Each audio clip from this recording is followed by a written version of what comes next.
All right, boys and girls, today we're going to use Unity to finish up our 1-point perspective. So last week we created space. This week you want to think about repeating colors and how you're going to make this work. So one way to create Unity is to think about, well, what kind of colors do I want to use? Do I want to use warm and cool? Do I want to repeat colors? There's so many options.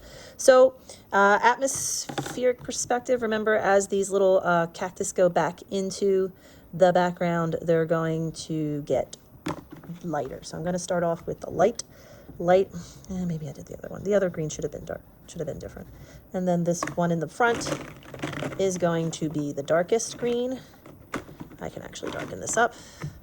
I can add some details on this, like some lines.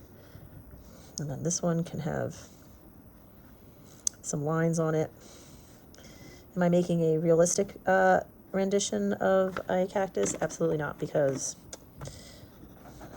that's just not what I'm doing. So by putting the darker lines on this cactus, it's going to make this cactus up front as opposed to the ones in the back, or like even this one. You're going to go ahead and color in the rest of your critters.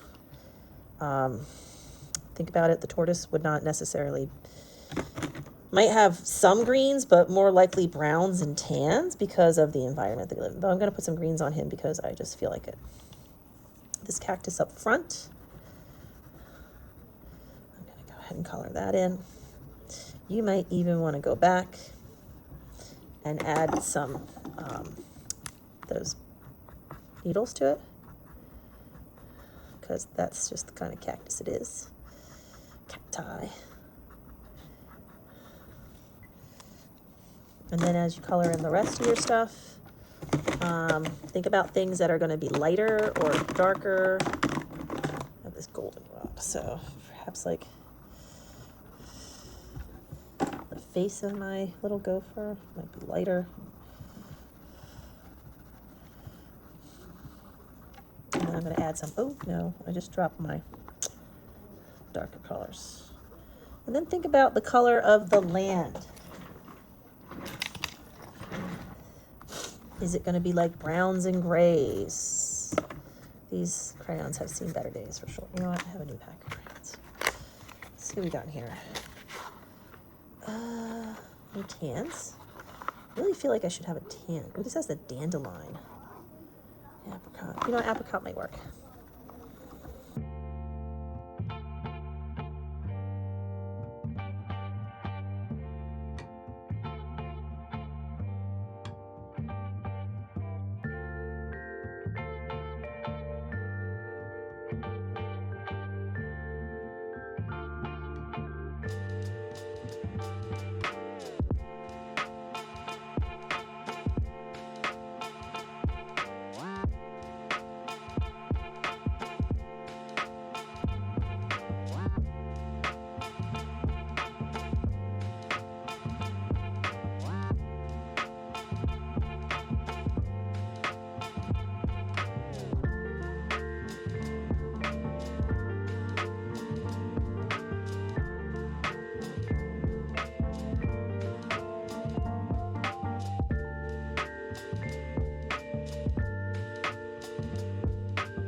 We all know that like when the sun sets, so you could do like any variety. You could do reds and oranges back here if you want to do like a warm color landscape.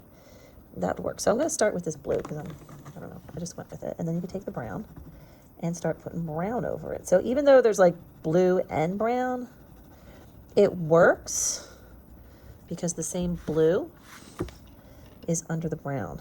Yeah, that's actually, it's a thing. It's a thing, people. Trust the process. So you could add some rocks. You're going to make your picture to be yours. Like I would put some darker rocks up here. Perhaps there's rocks up here. You can make them however you want. You can add extra plants. This is my desert scene, and I did create space going way into the background. I can't wait to see yours done. And create unity within your work.